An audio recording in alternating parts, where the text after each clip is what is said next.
mandato até 31 de dezembro. Qual o futuro político dele a partir da saída da prefeitura? Estará conosco o prefeito José Fortunati. Você já pode encaminhar, inclusive, perguntas pelo facebook.com/2130FV.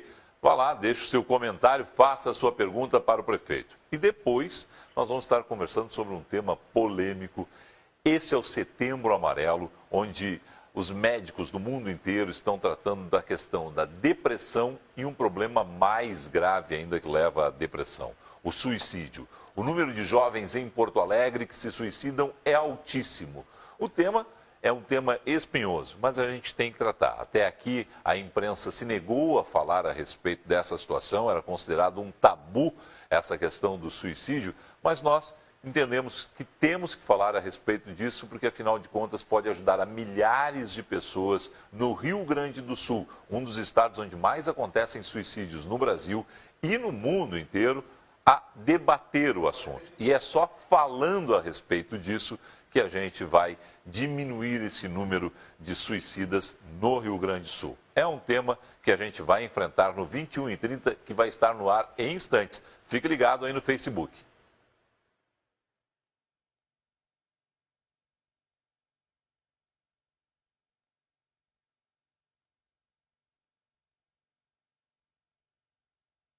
Para você que está nos acompanhando aí no Facebook, eu estou paradinho porque eu estou esperando a entrada do sinal no canal 55 UHF no 11 da NET. Vamos pro ar.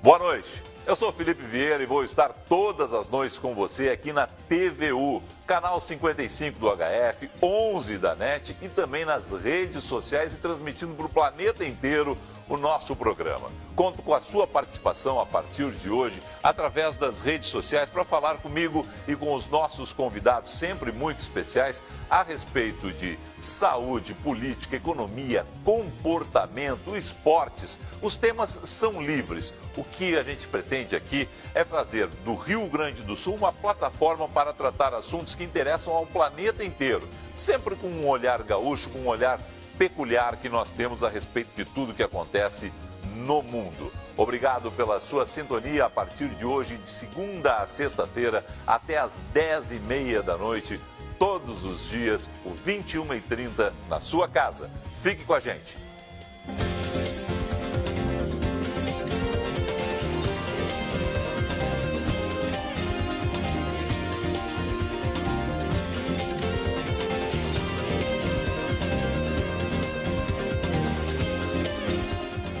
Olha, a gente começou o programa no horário, 21h31 em Porto Alegre. Obrigado pela sua sintonia. Para você que está nos assistindo em algum lugar do planeta através da internet, espalhe a notícia. Afinal de contas, você pode nos acompanhar na tvuplay.tv.br ou através do Facebook. A gente realizou a nossa primeira transmissão há instantes pela nossa página facebook.com/21h30FV. Você pode participar e, por favor, traga a sua sugestão, traga o seu comentário, traga a sua opinião, traga a sua pergunta. O nosso primeiro entrevistado é uma pessoa muito especial. Ele está se despedindo da prefeitura, né, em 31 de dezembro, mas até lá tem muito serviço e tem muita cobrança. E por isso eu imagino que você vai fazer as suas perguntas para o prefeito José Fortunati. Prefeito, prazer lhe ter aqui na estreia do programa. Uma boa noite. Boa noite, Felipe. Em primeiro lugar, cumprimentos. Uma nova missão, um programa maravilhoso, horário fantástico, um novo desafio. E sabe que era um programa que eu queria, né, prefeito? Programa de entrevistas, local, porque afinal de contas a gente tem essa ausência, né, nesse horário, nessa faixa de horário, né, de uma programação local de entrevistas. O que eu percebo, Felipe, é que o porto-alegrense e o gaúcho como um todo, naquele chamado bairrismo, ele gosta de discutir, de refletir, de assistir coisas suas. Infelizmente, as grandes redes acabam transmitindo muito mais uma programação de fora, ou seja, centralizada, a partir do Rio de Janeiro, a partir de São Paulo, e muito pouco da programação que nós temos aqui em Porto Alegre, no Rio Grande do Sul. Por isso, a TV Urbana está realmente abrindo um espaço maravilhoso, cumprimentos, te desejo aí muita sorte, que Deus te abençoe. E a ideia é que realmente a gente abra cada vez mais espaços locais. A gente vai falar sobre isso ainda nesta edição aqui do 21h30. Prefeito, qual é o desafio até 31 de dezembro? O que não foi feito nesse período até aqui, hoje, 5 de setembro, que pode ser feito até 31 de dezembro? Bom, se nós olharmos o calendário, e eu tenho que olhar o calendário porque o meu mandato termina em 31 de dezembro de 2012, faltam exatamente... Prefeito, 2016, 2012 era o outro. 30 de dezembro de 2016, faltam 181 dias.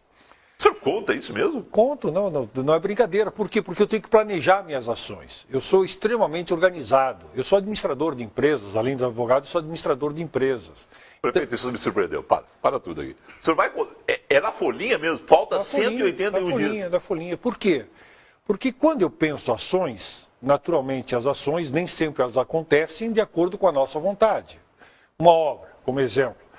Tem um prazo, o pessoal calcula o prazo, mas aí entra uma ação judicial, entra uma manifestação. Bom, tá bem, isto é o imprevisto. Mas eu, dentro do possível, em tudo, eu procuro organizar o meu cronograma, organizar o meu planejamento, organizar a vida na prefeitura.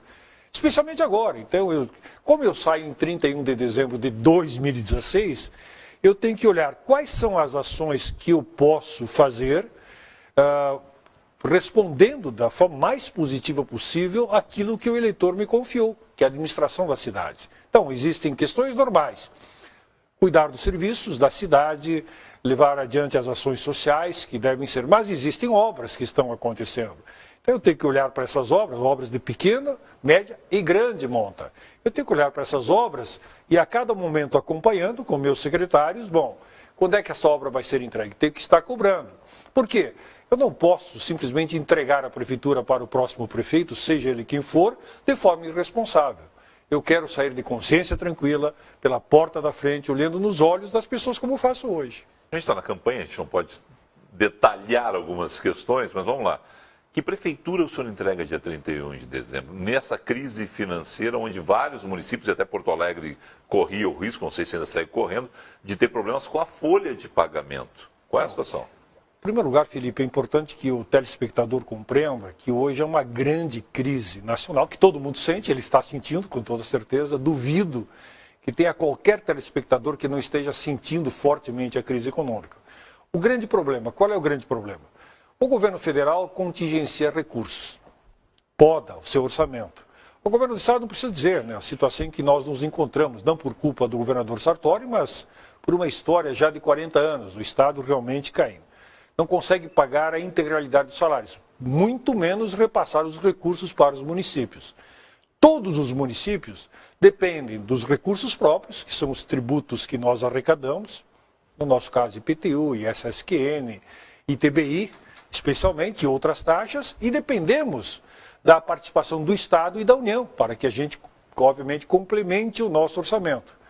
A União poda o seu orçamento, adivinha quem paga a conta são os municípios. O Estado poda o seu orçamento, quem paga a conta são os municípios. Por quê? Porque os recursos que chegam dos municípios acabam ficando menores. Mas, em contrapartida com a crise social, com a crise econômica, nós acabamos tendo uma crise social. Ou seja, aumenta o número de desempregados. Hoje calculamos no país 12 milhões de desempregados. Porto Alegre, apesar de ser a capital da empregabilidade, também tem um índice de desemprego muito grande. Muito esfacelamento social. A crise acaba fazendo com que pessoas terminem com as suas famílias, acaba aumentando pessoas em situação de... Nosso próximo convidado vai falar sobre um tema que é depressão, e eu estava lendo a respeito disso. Olha, um dos motivos até de, infelizmente, se pensar em aumento do número de suicídios esse ano no Brasil é a crise econômica. É a crise. No planeta está acontecendo isso e no Brasil também. Há poucos dias, a Folha de São Paulo divulgou uma matéria de um empresário classe média alta, exatamente, que matou a esposa e os dois filhos. Exatamente. E a carta que ele deixa é exatamente isso, diz: eu estou me sentindo incompetente de dar a vida que eles mereciam. Matou os 3 e depois se suicidou. Então é realmente um tema importantíssimo. Não é por nada. Não, e para mostrar que a crise é grande mesmo, a crise ela está nos pegando a todos. Então isto atinge em cheio. Mas qual é a contrapartida? cresce o problema social, porque com a crise econômica, as pessoas deixam os seus planos de saúde e vão para a saúde pública. Então, nós cada vez mais temos pessoas procurando a saúde pública. Segundo, fecham leitos no interior do estado. Aqui em Canoas, fecharam 104 leitos nos últimos meses. 104 leitos. O Hospital de Charqueadas fechou. O Hospital de Rio Grande fechou. Montenegro parou de atender as especialidades. Para onde é que esse povo vai? Porto Alegre. Então, o meu orçamento, que obviamente já é exíguo para o atendimento da saúde, fica mais exíguo ainda, não porque nós diminuímos os investimentos, mas é porque aumentou a demanda. Então as pessoas dizem, mas Porto Alegre não consegue dar o atendimento. Bom, nós normalmente atendemos na porta de entrada das emergências 30% da população que não mora em Porto Alegre, 30%. Nesse momento, Felipe, nós estamos atendendo 50% da população que não mora em Porto Alegre. Dar um outro detalhe, nós temos no nosso contrato, chamada contratualização com o governo do estado e o governo federal, que atender 60% dos pacientes do SUS que moram em Porto Alegre, 40% no interior do estado. Pois bem, vamos pegar alta complexidade, que são aqueles procedimentos mais caros, obviamente com equipamentos mais pesados, com especialistas, onde nós mais gastamos. Nós estamos atendendo hoje 65% de usuários de fora de Porto Alegre e apenas 35% de Porto Alegre. Então, esta é a contradição. A crise diminuiu os recursos que chegam no orçamento do município e, em compensação, aumentou a demanda. Então, qual é o meu grande desafio? É realmente chegar ao final do ano fazendo com que, no mínimo, a gente não retroceda. Eu acho que a gente fez muita coisa na cidade. O risco da folha atrasar em Porto Alegre ou parcelar ainda existe? Existe. Eu não poderia retirar do cenário. Eu diria, hoje vai atrasar? Acho que não. Mas eu não posso afiançar se a crise continuar se agudizando. O pessoal fala, não, está recuperando. Em termos de finanças, não. Nós não percebemos qualquer recuperação. Se a economia realmente voltar a recuperar, como o ministro Meirelles tem falado, aí nós nos safamos. Mas não recupera esse ano. Esse ano não volta. Mas no mínimo se parar de cair, se estabilizar, minimamente estabilizar. Porque qual é o grande problema? É que a crise tem se agudizado, se aprofundado a cada momento. Isso significa menos arrecadação de tributos e menos repasse para os municípios. Nossa primeira interatividade, prefeito. Por favor, pergunta ao nosso prefeito por que a obra da Avenida Icaraí, próximo ao Colégio Leonardo da Vinci, está aparentemente concluída há mais de 60 dias e o trânsito não foi liberado, criando transtornos. Ana Beatriz Rocha. Não, a obra ainda precisa dos acabamentos. É como uma casa, que a gente vai lá, constrói a casa, etc., e faltam os acabamentos. Só que a gente não pode entregar essas obras sem o acabamento, porque ela se tornaria incompleta. Nós tivemos agora a Venceslau, eu tive a mesma cobrança na Venceslau. Entregaram agora. Entregamos agora, essa semana, na sexta-feira, a Venceslau. O pessoal, está pronta? Não, faltavam coisas importantes. Colocação das sinaleiras, a pintura das faixas de segurança, proteção pro pedestre. Então, enquanto nós não concluímos isso, não podíamos entregar. Então, a obra tem que estar totalmente pronta para que a gente possa entregar para a cidade. Essa é uma pergunta que o senhor está habituado. Quais são as obras que o senhor entrega, das grandes, até o fim do ano? Olha, obra é sempre arriscado afirmar. Tá. Mas, em princípio, a Anitta Garibaldi. Nós temos imagens aí da trincheira da Anitta, inclusive. Trincheira da Anitta, trincheira da Cristóvão. Estamos trabalhando muito, e não tenho certeza, para a trincheira da Ceará, que fica lá próximo ao aeroporto Salgado Filho. Essas três obras, quase certamente, vamos entregar.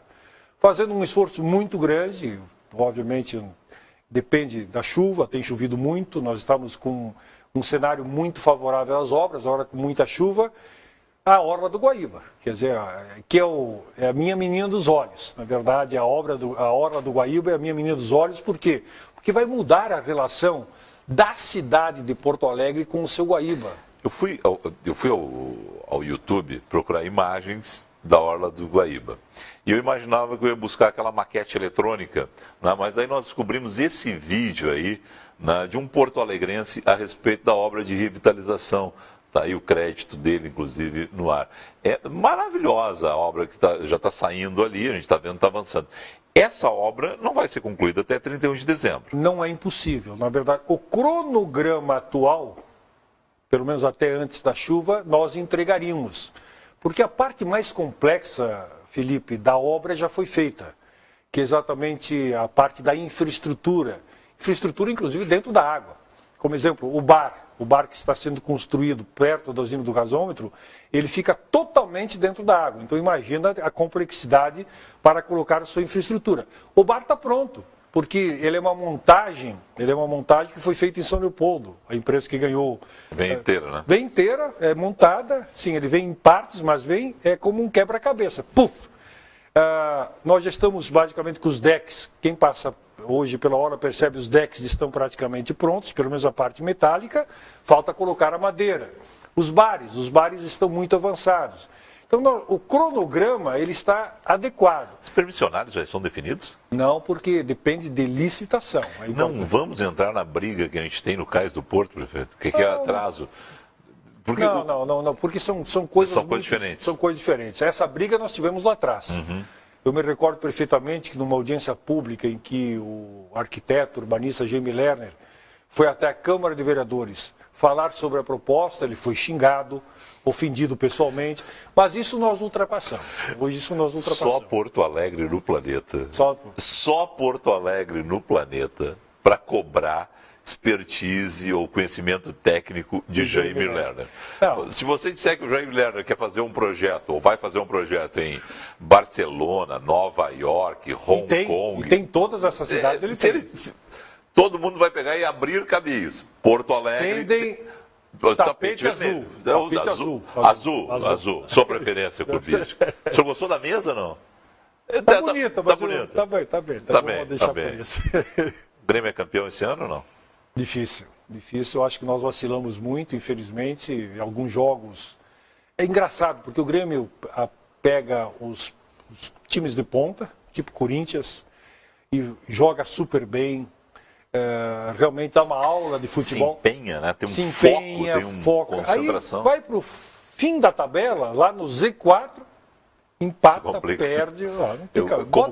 Como Colorado, eu conheço bem isso, viu? É sempre que nos complica o Z4. Mas é impressionante. Botafogo, time no Z4, time cansado por causa do calendário. O América foi assim, o Santa Cruz foi assim. Santa Cruz, mesma coisa, infelizmente. Eu acho que é para derrubar o Inter. Eu acho que é complô gremista. Não. Nós, óbvio, que gostaríamos, nós estamos há 15 anos sem um título nacional.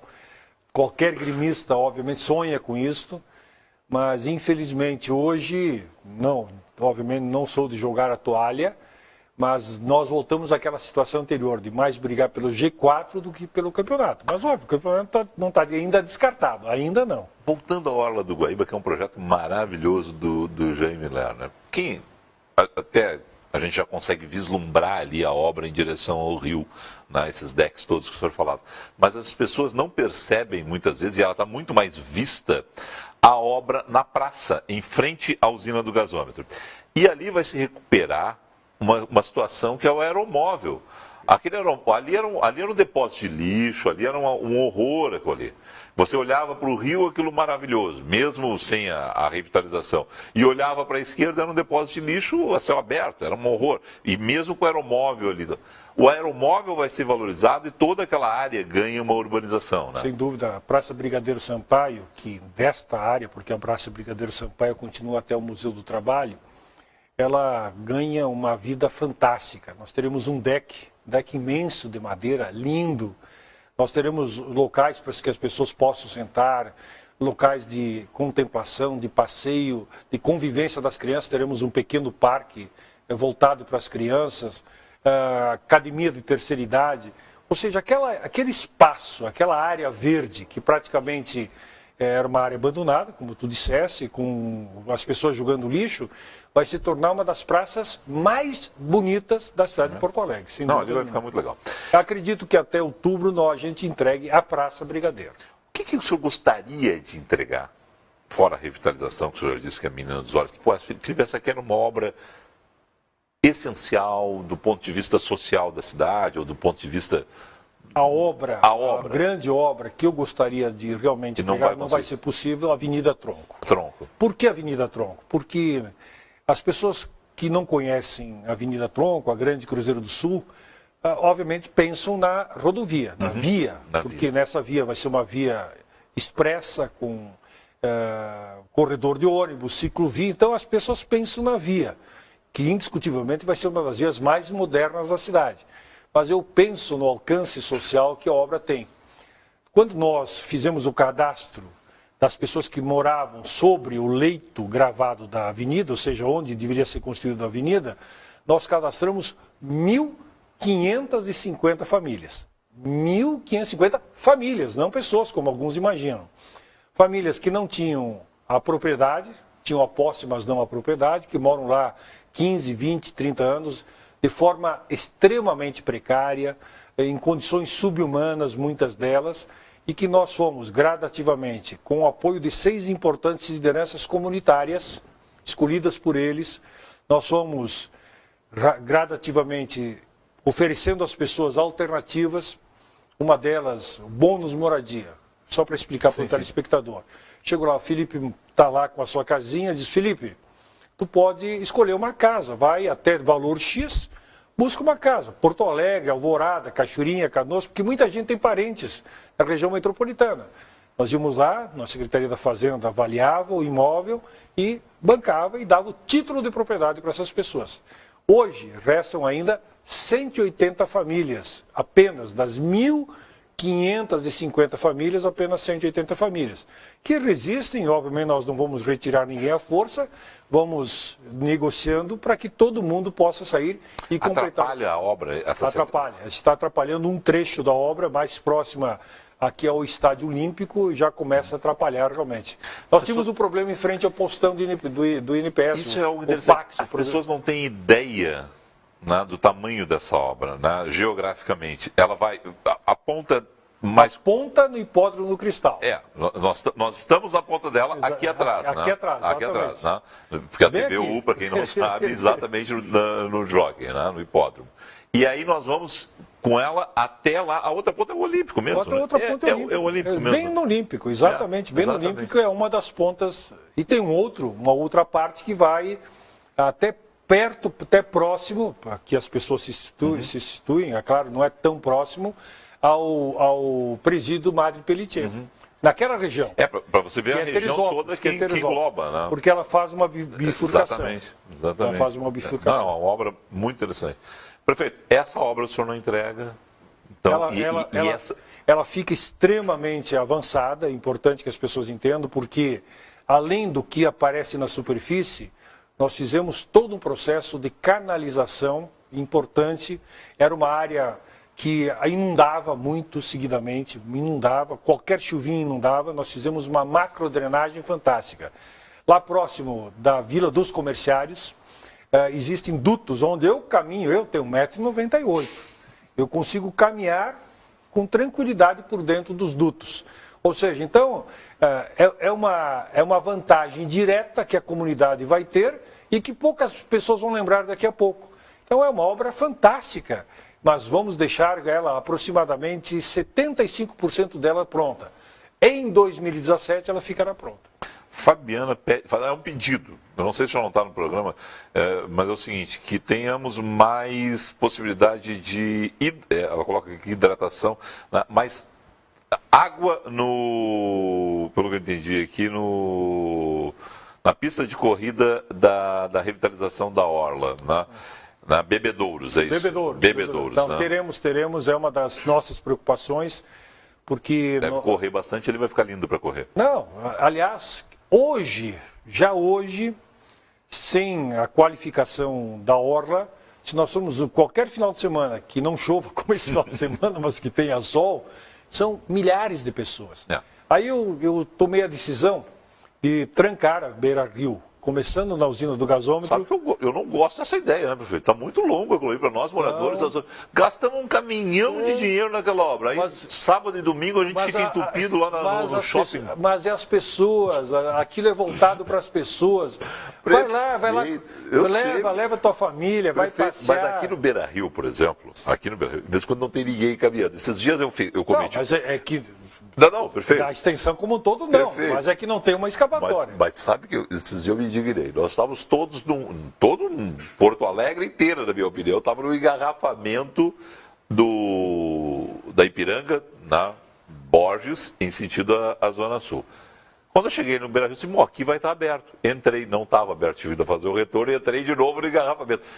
Prefeito, quero lhe dizer que lhe xinguei aquele dia. Tá bem, mas e o senhor e o Capelari, que o Capelari, coitado, sempre sobra para ele também. É um xingamento que eu assumo, porque se nós não criarmos espaços para as pessoas, o automóvel vai continuar reinando. Mesmo com a revitalização, o senhor imagina que os futuros prefeitos vão manter todo esse bloqueio no final de semana? Eu duvido que algum prefeito tenha coragem de retroceder, porque as pessoas se apropriaram daquele espaço. Cada vez mais nós temos famílias inteiras que vão passear de bicicleta, levam os filhos para andar de skate, correr, corridas. É impressionante como as pessoas se apropriaram. Eu vou com a Regina no final de semana, nós vamos caminhar seguidamente nesse trecho. E eu fico impressionado. Basta ter um pouco de sol, basta que não esteja chovendo, e são milhares de pessoas. Então a gente tem que entender que as pessoas precisam de espaços qualificados. E esse é o melhor espaço de Porto Alegre. Com certeza, eu muito utilizei ali, porque fui morador do Menino Deus, hoje sigo na Zona Sul, mas é um espaço maravilhoso da cidade. A situação de 31 de dezembro. O senhor fecha lá o seu gabinete, dia 31 de dezembro, dia 1º de janeiro, não sabemos para quem, o senhor vai entregar à Prefeitura de Porto Alegre. O que o senhor vai fazer imediatamente? O senhor pega a sua esposa, dona Regina, já tem programado dia 1º de janeiro, entregou lá para quem quer que seja dos candidatos. O que vai Já sabe o que vai fazer? Vai sair de férias? Uma certeza e uma quase certeza. Na verdade, eu já tenho 2 encaminhamentos que vão orientar o meu ano sabático na política de 2017. Primeira decisão tomada, eu não estarei em nenhuma estrutura partidária ou governamental. Essa é uma decisão tomada. Não adianta me convidar para nada, em governo algum, que eu não estarei. Por quê? Porque em 2017... Sartori... O senhor era cotado no governo Dilma. Sim. Não, todo mundo dizia que... tinha decidido que não iria. O senhor já tinha anunciado que não iria, mas isso era uma outra questão. Sim, sim. Porque sempre que vocês são convidados, tem aquele negócio, mas o país, bicho... Não, tudo bem, mas tem aquela... Mas tu me conhece, Felipe. Perfeito, mas estava cotado. Se Dilma seguisse, o senhor poderia ir. Governo Sartori não tem proposta, não é nem pelo Sartori, pessoa física, é para o governo, é isso? Não, é pelo seguinte, porque eu vou tirar um ano sabático, eu não vou deixar de fazer política, mas quero ler, me preparar, etc. Para isso eu vou fazer 2 coisas que... Uma delas certa, uma delas que eu estou construindo. A certa é ser teu colega aqui na TV Urbana. Bom, eliminou a pergunta. Eliminou a pergunta. Vamos lá. Eu estarei a partir de 4 de outubro, num estúdio aqui ao lado. Prefeito, sabe o que eu perguntei isso hoje? É 4 de outubro porque o senhor não vai fazer isso antes da eleição, obviamente. Tudo bem. Mas se tiver segundo turno em Porto Alegre, não tem problema algum? Não tem problema. Não teria problema agora. É uma decisão pessoal sua. Não teria problema nem agora, mas para não tumultuar o processo, eu aguardo 4 de outubro, entrarei com tranquilidade a partir do 4 de outubro. Terças e quintas-feiras, 21 horas, ou seja, meia hora antes do 21h30. Não, vai me entregar com a audiência. Vou tentar. Vou tentar. Farei terças e quintas, 21 horas, 2 programas de entrevistas. Sim. Um único convidado. Qual é o foco do programa? O foco do programa é geral. É como tu estás fazendo, obviamente... Sim. Não é te copiando, mas algo que será... É um programa de entrevistas como todo. Exatamente. Mas pode entrevistar saúde, comportamento... Saúde, comportamento, economia, cultura, geral. Essa é a minha vontade. Realmente de tratar um tema que seja importante durante 30 minutos para que, obviamente... Depois tu vai continuar. Não, perfeito. Me diga o seguinte... A segunda possibilidade, eu estou vendo existem algumas possibilidades concretas, é dar aula de gestão pública numa universidade para pós-graduação. Tá. Então, é um ano sabático fora da política partidária, mas o senhor permanece em Porto Alegre. Sim. O senhor não vai aproveitar para... Não, permaneço em Porto Alegre, trabalhando em Porto Alegre, fazendo as relações Porto Alegre-Rio Grande do Sul. Tá. Além do programa, o senhor vai advogar? Não. Era uma possibilidade. Eu posso entregar minha fonte ou não? Pode, eu sei. Há algum tempo. É uma fonte quente. A fonte é muito boa. Não, é que há algum tempo eu perguntei, assim, por uma curiosidade, o que fazem esses homens públicos pós-sair? E o senhor é um homem que tem uma longa vivência, o senhor nunca teve férias, o senhor nunca descansou, o senhor nunca parou. Né? Saiu de vice-prefeito de Porto Alegre para deputado, para vereador, para deputado, para vice-prefeito de Porto Alegre, para secretário de Educação, secretário de Planejamento da Prefeitura. Primeiro Educação. Secretário de Planejamento, secretário de Educação. Nunca parou, o senhor estava sempre... Não. Aí eu perguntei para a Regina Becker Fortunati, né?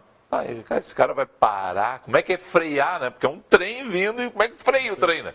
Ela disse, não, ele está de saco cheio da política. Foi assim, ela não disse essa expressão, que essa expressão era muito vulgar para uma senhora como ela, mas ela disse uma expressão assim, ele está assim, tal, ele vai advogar, ele vai tirar aquele diploma da parede lá e vai advogar. Não, e eu noticiei isso. Era uma das possibilidades, realmente era uma possibilidade muito concreta, mas aí no andar da carroça surgiu esta possibilidade que me encanta muito. Eu gosto de dar palestra, gosto de dar aula, já fiz isto. Sim. Tenho formação, eu cursei matemática, então tenho as pedagogias já todas elas formadas. Foi algo... E ao mesmo tempo, assim como advogado também, mas dar aula me estimula a estudar. E dar aula tem um componente, tu estarás com uma turma de alunos que estarão te instigando. Então, permanentemente, tu tem que, a todo momento, te sobrepor. Isso me encanta, isso me seduz. Então, com o passar do tempo, fui migrando da possibilidade de advogar para ser professor universitário. Então, isto hoje está...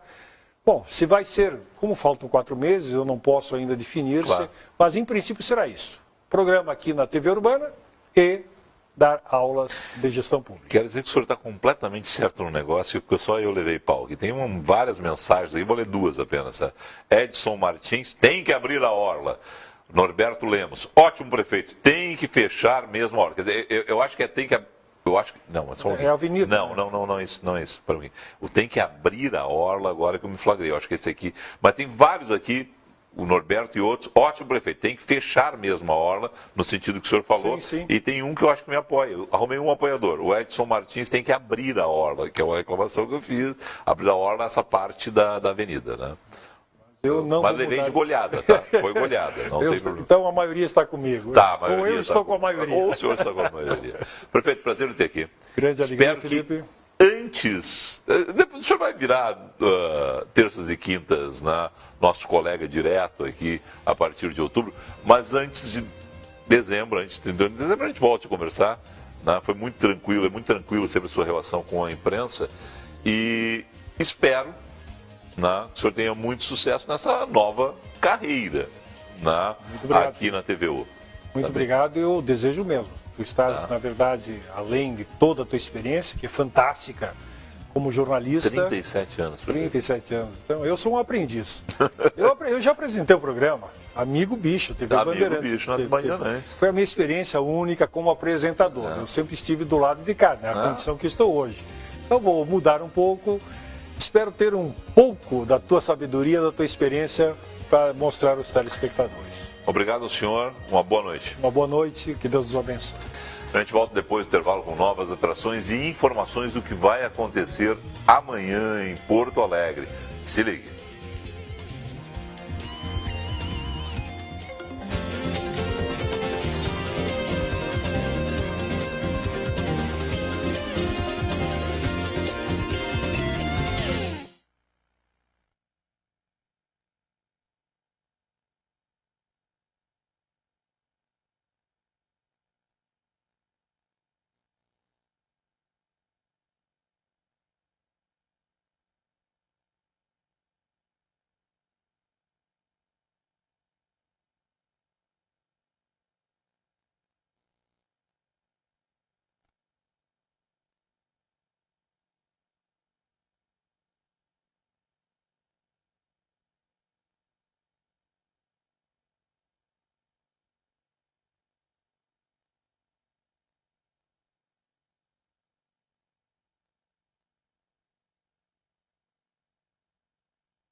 estamos com 21h30 ao vivo aqui na TVU. Deixa eu mandar um grande abraço, um beijo para um amigo meu, guru da comunicação, Cláudio Brito, acaba de mandar um recado aqui pelas redes sociais, ligadaço na TVU, gostei da estreia de saber de que Fortunati vai fazer. Grande abraço, sucesso, meu irmão.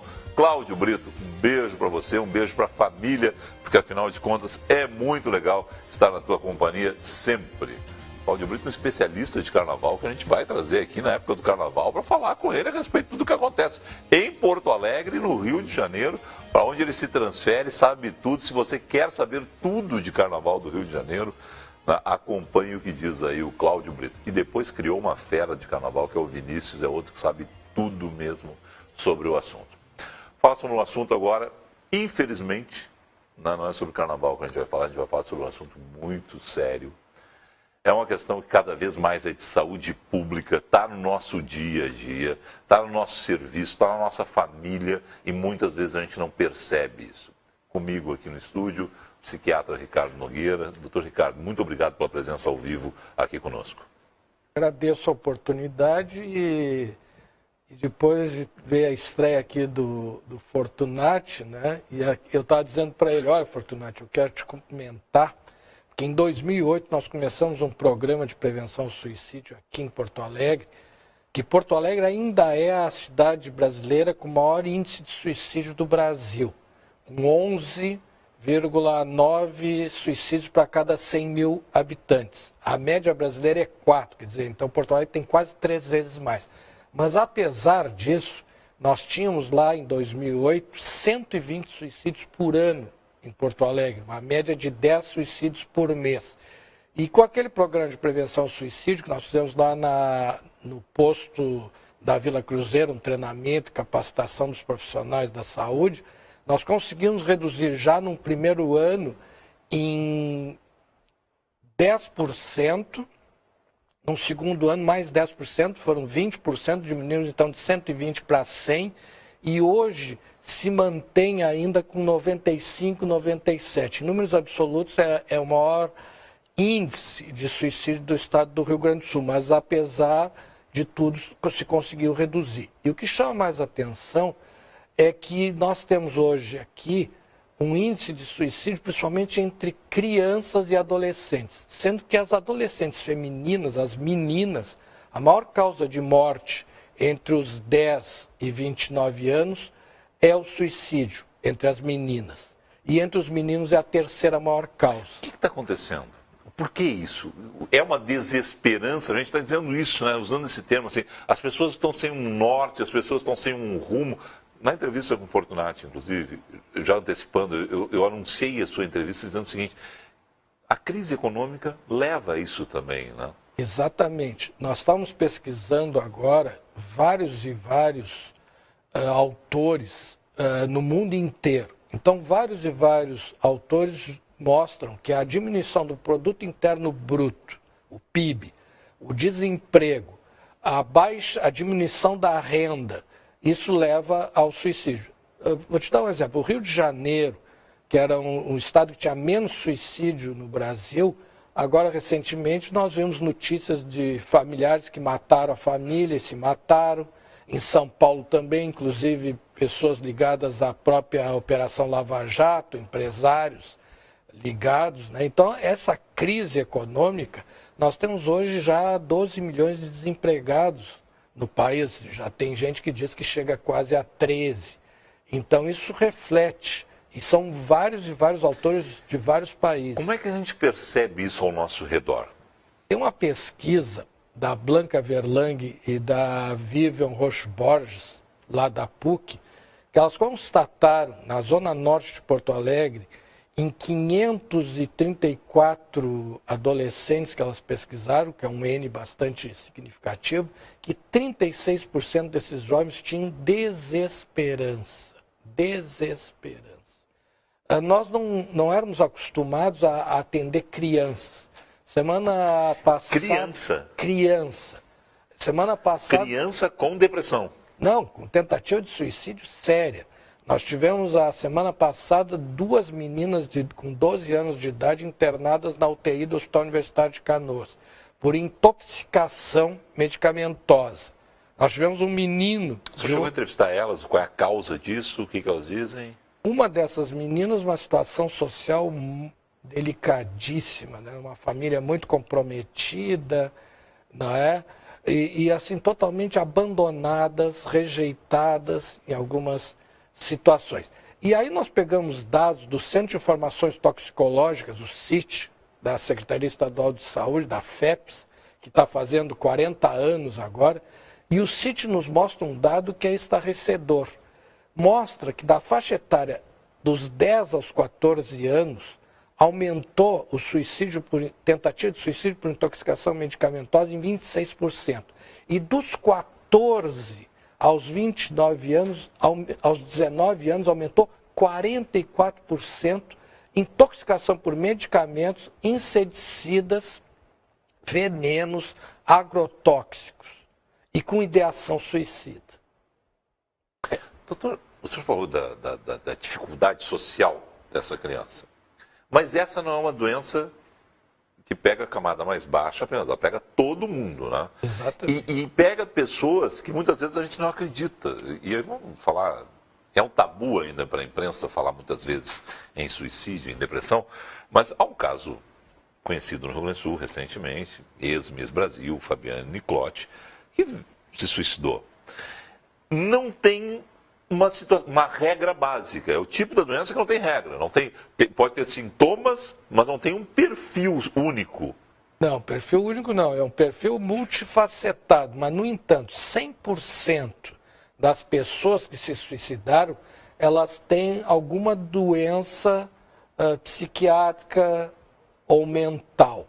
E elas mostram esses sintomas. Por exemplo, o caso da Miss, ela já vinha demonstrando e se tratando para depressão, né? Ela estava se isolando, estava ficando restrita, constrita, né? Ela se isolou totalmente. Ali já tinha mais idade, já tinha até um tratamento, uma tentativa de tratamento. No caso de uma criança de 12 anos, como é que o pai percebe isso? Como é que a mãe percebe isso? Porque também nós falamos de uma classe social mais baixa, mas também acontece na classe média, isso, na classe alta. Na classe alta. Com essa idade. Exatamente. Como é que os pais percebem isso? O grande problema é que eles não percebem. Então, eu vou te contar um caso. Nós recebemos esses dias um menino de 13 anos de idade, que era usuário de crack desde os 10 anos. Aí nós chamamos os pais, né? Mas, pô, como é que vocês não notaram que o menino era usuário? Olha, doutor, nós somos seus colegas, nós somos técnicos de enfermagem, trabalhando na área de saúde que nem o senhor, trabalhamos que nem o senhor em 2, 3 hospitais, a gente sai 5, 6 da manhã para trabalhar no primeiro hospital e volta às 10 da noite. Quando a gente chega, ele já está dormindo, quando a gente sai, ele está dormindo. Então, são crianças que estão abandonadas dentro da própria casa. Aí, essas crianças... Aí nós perguntamos para o menino, mas e aí? O que houve? Ninguém me ouve, ninguém me dá atenção. Daí, então eles vão procurar ajuda aonde? Com os outros coleguinhas, às vezes outros que também estão afetados. Então eles usam a droga, no caso, para diminuir a dor que eles estão sofrendo, tá entendendo?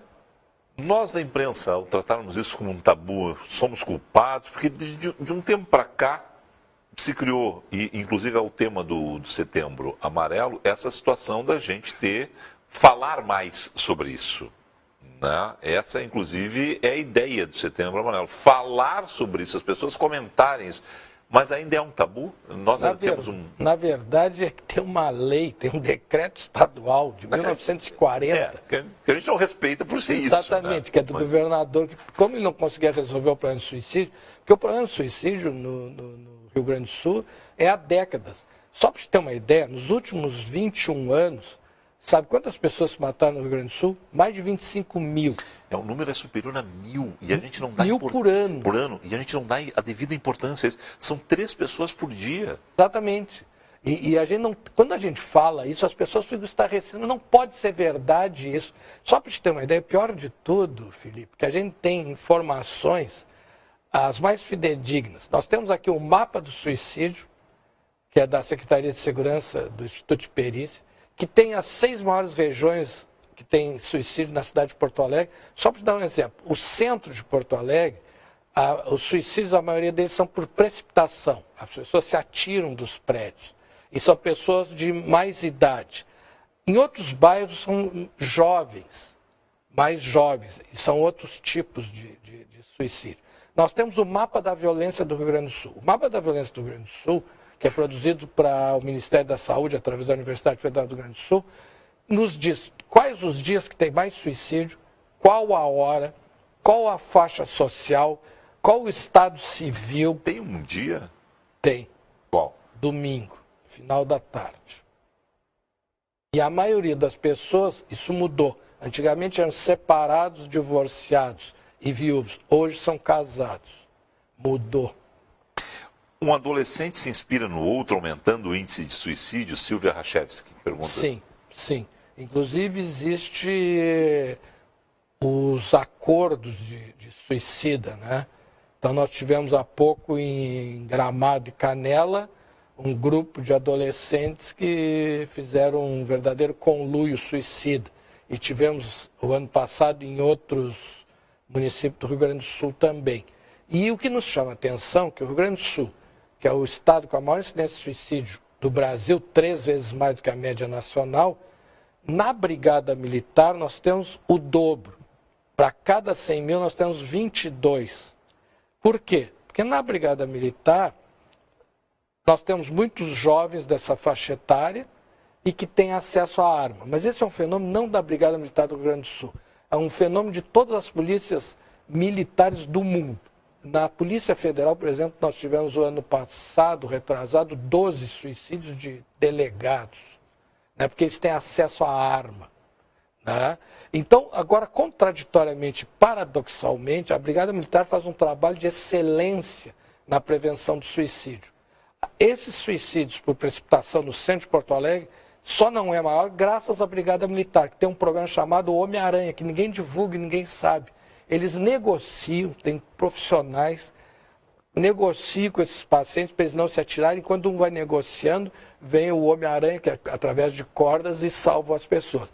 Além disso, a Brigada Militar tem um outro trabalho de excelência, que é nos cárceres privados, principalmente no mês de dezembro, final do ano, que os homens que estão se separando matam as esposas, matam os filhos e depois se matam. E a Brigada Militar tem um trabalho de excelência nessa área. E sem falar que no mês de janeiro as pessoas se drogam e se atiram dentro do Guaíba. E a Brigada Militar também tem um trabalho famoso e maravilhoso, que é do helicóptero com a cestinha. Então eles buscam várias pessoas. Então a Brigada Militar, que paradoxalmente faz um trabalho de excelência para o público em geral, não faz para si mesmo. Bom, a gente está encerrando a entrevista. Setembro Amarelo, onde é que a gente foca isso? Como é que a gente faz para conversar mais? A gente tem que levar essa nossa conversa para dentro do nosso serviço, para dentro das escolas, tem que divulgar a situação da depressão e ao que ela leva a essa questão do suicídio. O que vocês estão preparando? Nós estamos... Eu tenho, por exemplo, a minha agenda que já não é mais Setembro Amarelo, agora já entrou no outubro. Né? Então, cada dia eu estou fazendo treinamentos e capacitações em vários municípios do estado e divulgando. Né? Primeiro, sensibilizando diante desses números, porque quando tu fala nisso, em cada município tu mostra os números, ninguém acredita, as pessoas não têm noção. Então, primeiro tu sensibiliza para o problema é real e verdadeiro. E aí tu faz uma capacitação e um treinamento. A grande dificuldade que os profissionais têm é dizer assim, como é que eu vou falar em suicídio? Se eu falar para uma pessoa se ele quer se matar, ele vai dizer sim, o que eu faço? Eu não sei o que fazer. Então o que nós fizemos é isso, é ensinar a diagnosticar e tratar e encaminhar. Quando nós conseguimos, na história do Rio Grande do Sul, diminuir em Porto Alegre 20%, agora já até um pouco mais, e no estado 12%, que foi no período de 2008 a 2010, nós depois questionamos como que a gente conseguiu isso, graças a quê? Então, na época, o secretário da Saúde que implantou o programa foi o ministro do Desenvolvimento Social atual, Osmar Terra. Ele dizia, não, foi graças à triplicação do número de leitos psiquiátricos nos hospitais gerais. Não, foi graças à triplicação do número de centros de atenção psicossocial. Mas a doutora Blanca Verlang dizia, não, eu acho que não. Para mim, mudou essa situação porque a mídia conseguiu romper com aquele silêncio constrangedor. um silêncio obsequioso, eu diria. Eu até diria, num artigo que eu escrevi, que era um silêncio ensurdecedor. Então a mídia começou a fazer séries em jornais de grande divulgação, as rádios, as televisões. Né? Então, segundo a Blanca Verlang, que é uma das maiores autoridades em suicídio do mundo, né? Minha orientadora no meu mestrado, pena que não está mais conosco, né?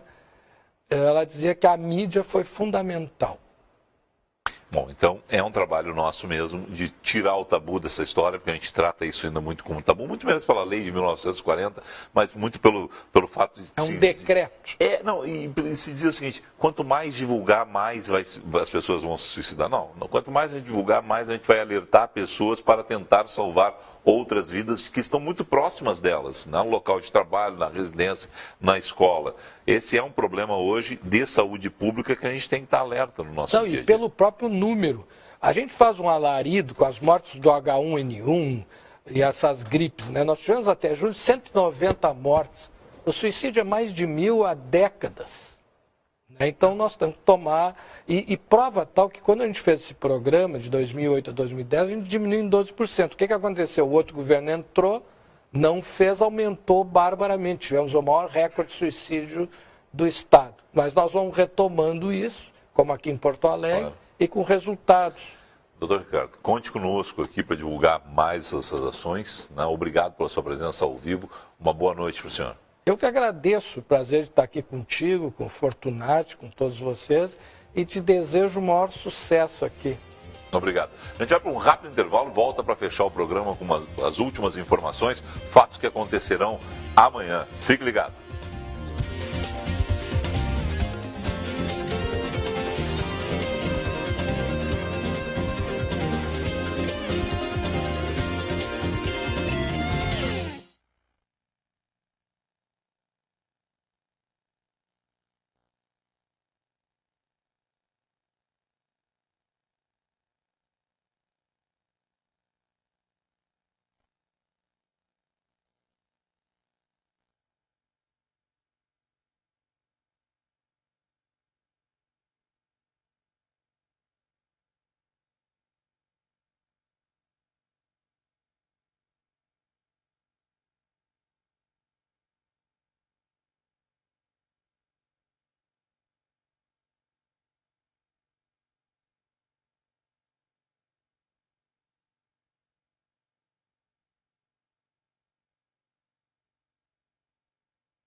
Último bloco do 21h30 dessa segunda-feira. Agradecer a todas as pessoas que enviaram as suas mensagens, suas opiniões, as suas sugestões através das nossas redes sociais, principalmente o Facebook.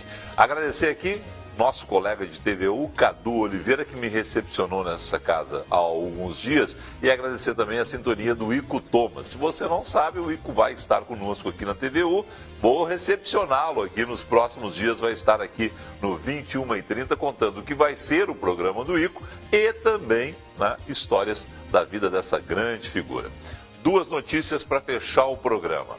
A primeira notícia, atenção, amanhã você que pretende ir à rede bancária pode ter problemas. O Sindicato dos Bancários está informando que teremos greve nas agências de Porto Alegre. É claro que essa extensão da greve a gente só vai poder acompanhar a partir das 10 horas da manhã, hora da abertura das agências. Mas fique sabendo, está decretada greve dos bancários amanhã no Rio Grande do Sul, na capital gaúcha, no país inteiro, mas a gente está falando aqui, é claro, para você que está nesse momento em Porto Alegre sintonizado na gente. As pessoas que estão fora de Porto Alegre podem ter as suas consequências dependendo da sua cidade, dependendo da manifestação dos sindicatos bancários, tá certo?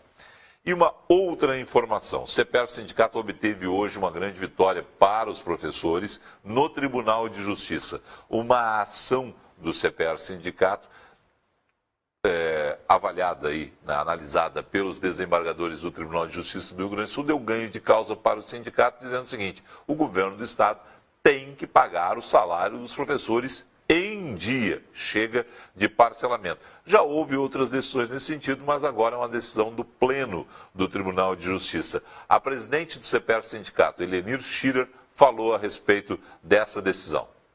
Colegas, hoje teve o julgamento da nossa liminar sobre o parcelamento do salário no Pleno do TJ. Eu quero comunicar aqui para vocês que a Justiça, no seu Pleno, nos deu ganho de causa por ampla maioria. Queremos repartir isso com vocês. Parece que a Justiça percebeu que o governo do Estado, reiteradamente, apesar de uma liminar, tem descumprido a lei. Depois dessa vitória de hoje, nós vamos aguardar, final do mês, setembro, se o governo vai cumprir aquilo que foi designado para que eu faça. Mas isso não quer dizer que nós possamos ficar descansados.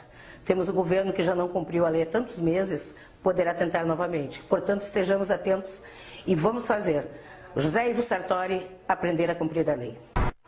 Esse é um vídeo que foi publicado nas redes sociais do CEPER Sindicato, mas a avaliação já da presidente do CEPER, Helenir Schirer, a respeito dessa situação definida hoje pelo Tribunal de Justiça. O governo do Estado já se pronunciou a respeito do assunto, dizendo o seguinte, que vai recorrer, que se tivesse dinheiro em caixa, pagaria todo mundo em dia. Como não tem dinheiro para pagar o funcionalismo, tem que optar pelo parcelamento e que nas próximas horas o governo vai entrar através da Procuradoria do Estado na Justiça, tentando reverter essa decisão do Pleno do Tribunal de Justiça por 14-9 hoje.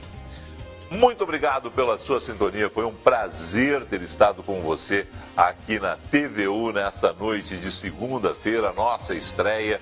Obrigado a você que participou através das redes sociais, obrigado a você que nos sintonizou pelo 55 UHF, pelo canal 11 da NET, no tvuplay.tv.br e também através do Facebook, nas nossas páginas, nos nossos perfis. Até amanhã para mais um programa muito especial. Tchau!